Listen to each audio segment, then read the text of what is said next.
ये क्वेश्चन है और टॉपिक हम 5वें पैरा पे स्टार्ट करेंगे न्यूक्लियर फिजिक्स में।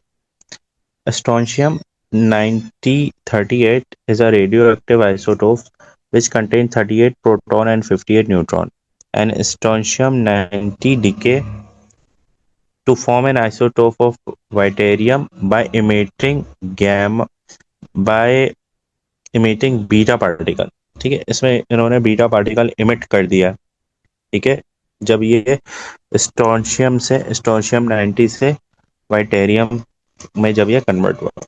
Suggest how the nucleus of a stable isotope of strontium differ from the nucleus of strontium 90।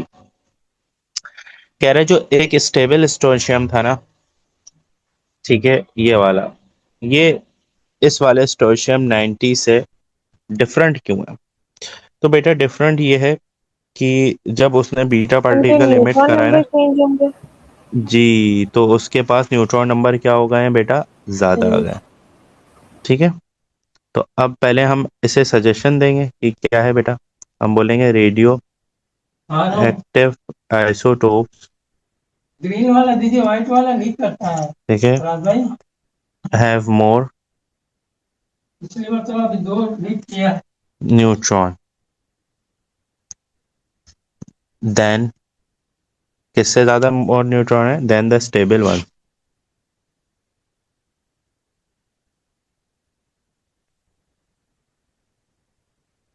ठीक है, अब एक्सप्लेनेशन।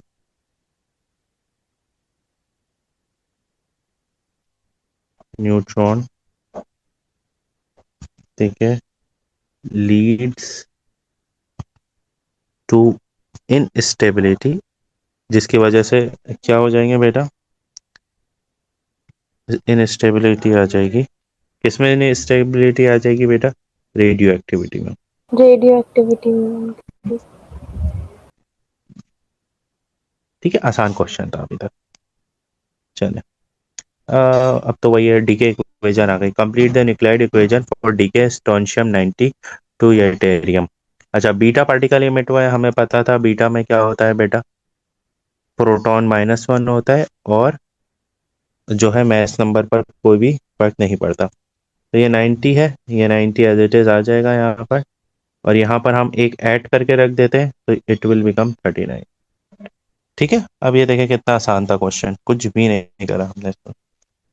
अच्छा, explain why the scientists limit the amount of time when they expose the radiation radioactive strontium। अब वही देखें, limit the amount of time यानी time, यानी element का हाफ लाइफ या टाइम उसका क्या कर दिया? कम कर दिया। क्यों? क्योंकि वो हार्मफुल होते हैं बेटा, जैसा हमने अभी पढ़ा था एप्लीकेशंस में, हार्मफुल होते हैं। ठीक है, अब ये एमिट करते हैं आयोनाइजेशन रेडिएशन, जो कि हार्मफुल होते हैं ह्यूमन बॉडी के लिए, ह्यूमन सेल के लिए, ह्यूमन स्किन के लिए। ठीक है,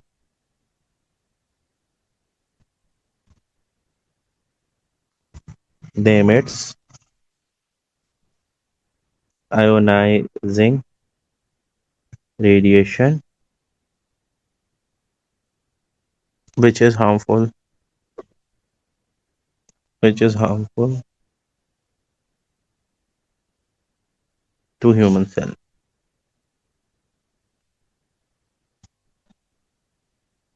सही हो गया। अच्छा, उसके बाद क्या है? Yttrium is also unstable, the scientist have place sample of deuterium near radiation detector। Figure 9.1 shows the count rate by detector of sample radiation। Count rate है बेटा ये। हम्म, अच्छा जी, उसके बाद क्वेश्चन क्या पूछा है?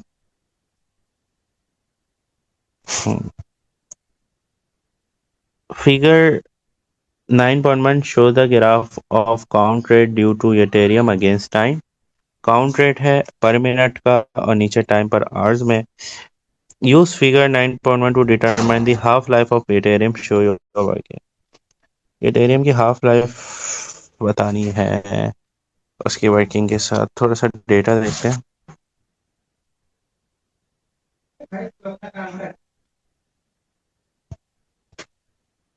हम्म,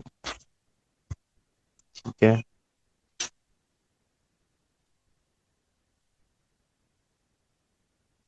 अब ये अब ये देखें, हाफ लाइफ निकालते हैं इसकी। अब ये हमारे पास एक सैंपल है, इस सैंपल का हाफ यानी 48 का हाफ, यानी 48 का हाफ निकालते हैं पहले। 48 का हाफ किस में होगा, यानी इसका सैंपल हो गया 24। तो अब हम यहाँ पर ढूंढते हैं 24। इस 24 में हम यूँ आते हैं, ये रहा। तो ये टाइम मिल जाएगा हमें हाफ लाइफ का इन आवर्स। ये कितना है बेटा, ये हमारे पास है 64, 68, 72, 76 आवर्स का टाइम मिल गया। कोई मसला इसमें, कुछ भी नहीं करा हमने, सैंपल का हाफ करा, जो सैंपल का हाफ आया उसकी हमने हाफ लाइफ जो है थ्रू ग्राफ फाइंड आउट कर ली, सिंपल। कुछ भी नहीं था, सैंपल को पहले सर हमने हाफ करा। क्या करा हमने मेरे बच्चे, सैंपल को करा हाफ। सैंपल को हाफ किया। 40, हाँ 48 था, 48 को हमने हाफ करा, तो ये सैंपल हाफ हो गया। जब सैंपल हाफ हुआ तो ग्राफ के थ्रू हमने सैंपल की हाफ लाइफ निकाल ली। सही है? यस। अच्छा, अब क्या बोला इन्होंने last part, explain the difference between the count rate in table 9.1 and the count rate due to Ethereum plotted in 9.1.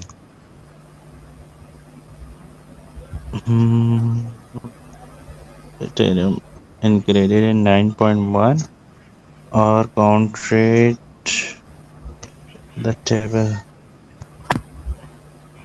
50 time में 49। अच्छा ठीक है। अच्छा इसमें क्या है बेटा, बैकग्राउंड रेडिएशन ऐड हुई है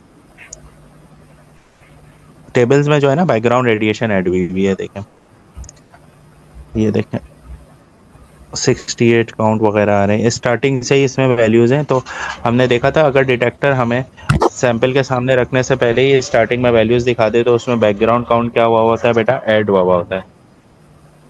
तो एक्सप्लेन करना है, तो टेबल वैल्यूज इंक्लूड बैकग्राउंड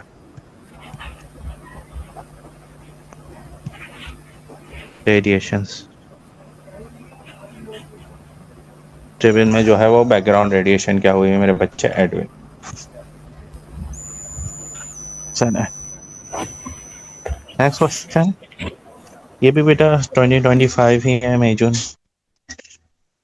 अच्छा, state what is mean by background radiation. Background radiation से क्या डेफिनेशन मांगी, मतलब समझ जाए वो जो हमने लास्ट पार्ट करा था उसी की थ्योरी दे दी यहाँ पर।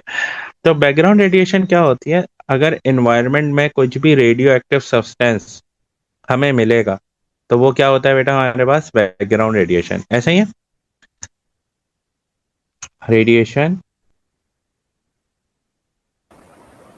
Yes, present in the environment is known as background radiation. in the environment without radioactive source nearby, without radioactive source nearby।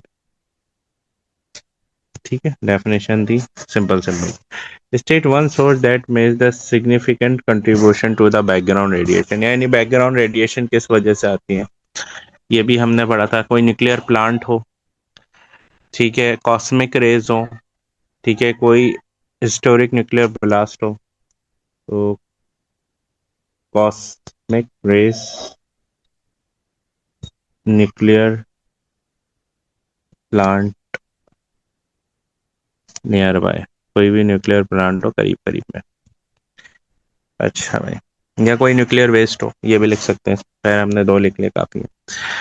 Radio active substance सब medical treatment, radio active isotope radium 22388 is an isotope of radium. Radium 223 decays by emission of alpha particle to an isotope of radon. Complete the equation. बहुत आसान है. Alpha हमें पता है 2 और 4 is just like helium nucleus. तो 2 यहाँ से हम रिमूव कर देंगे, इट विल बिकम 86, और 4 ऊपर से रिमूव कर देंगे, इट विल बिकम 219. फ्री के 2 मार्क हैं.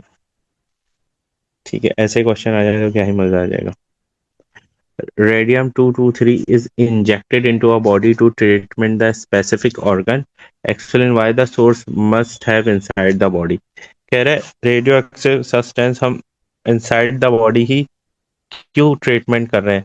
तो देखें, हमने जो ऊपर रेडियो एक्टिव सब्सटेंस पढ़ा था, तो ये जो है ह्यूमन ऑर्गन से या ह्यूमन स्किन से पेनिट्रेट नहीं कर पाती. वहां पर क्या करती हैं बेटा, रुक जाती हैं. वहां पर क्या करती हैं बेटा, ये रुक जाती हैं. ठीक है, तो it would be stop by the skin due to low penetration power. Due to low penetration power.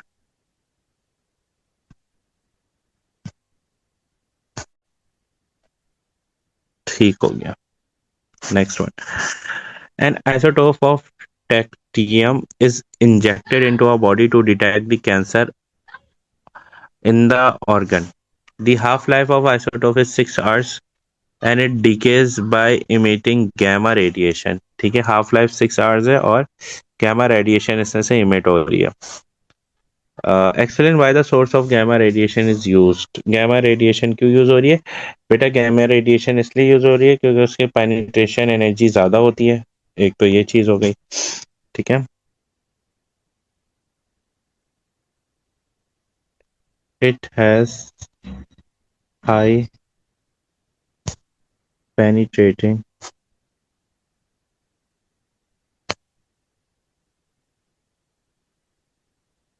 penetration energy in Alhamdulillah in the body. अच्छा, अब क्या है बेटा? Explain why the source which short. देखें, short half life. Short half life क्यों use होता है ये भी देखें, हमने यूजेस में पढ़ा था. क्यों यूज होगा बेटा? क्योंकि ये लॉन्गर टाइम पीरियड के लिए हम नहीं चाहते कि ये बॉडी में रहे. ठीक है, because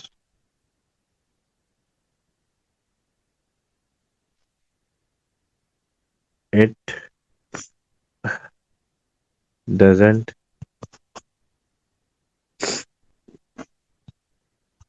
stay in body for long time. ठीक है बेटा, ये वाला सेकंड क्वेश्चन भी क्लियर हो गया आपको? सिंपल सिंपल सा था, कोई ऐसा हार्ड क्वेश्चन नहीं है. जी क्लियर है. ठीक है, हम ये भी कोई आसान सा ही लग रहा है, इसको भी देख लेते हैं.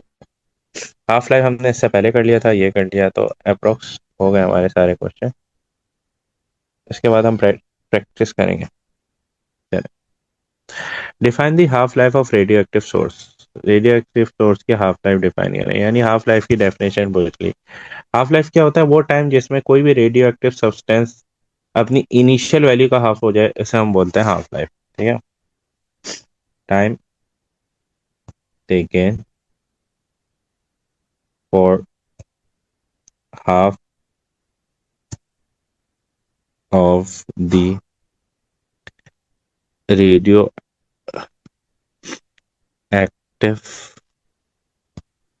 material to decay. अच्छा, अब potassium nucleus decay into uranium U by emission of beta particle. Equation complete करनी है, तो हर क्वेश्चन में यही आ रहा है.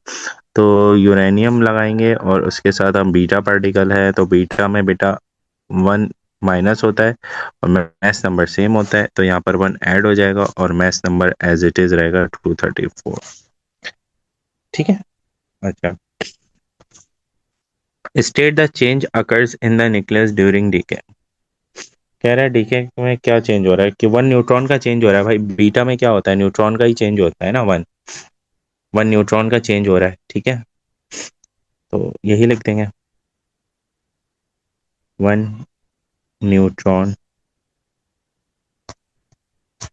changes to a proton and electron.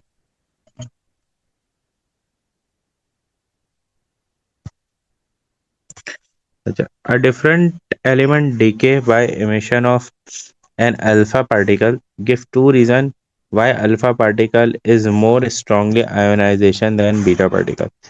कह रहा है अल्फा पार्टिकल बीटा पार्टिकल से ज्यादा आयनाइज्ड क्यों है, ये बताओ।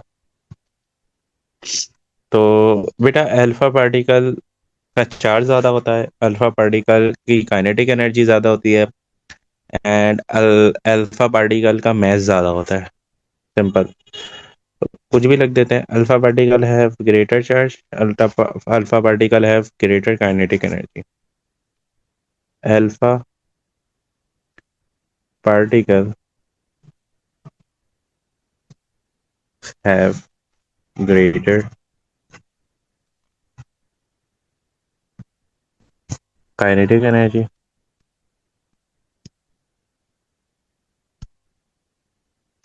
and alpha particle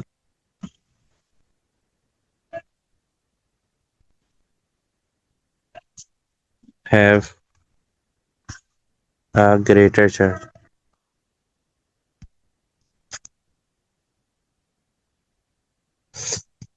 ठीक है बेटा, क्लियर हो गया, सारे क्वेश्चन क्लियर। जी क्लियर है।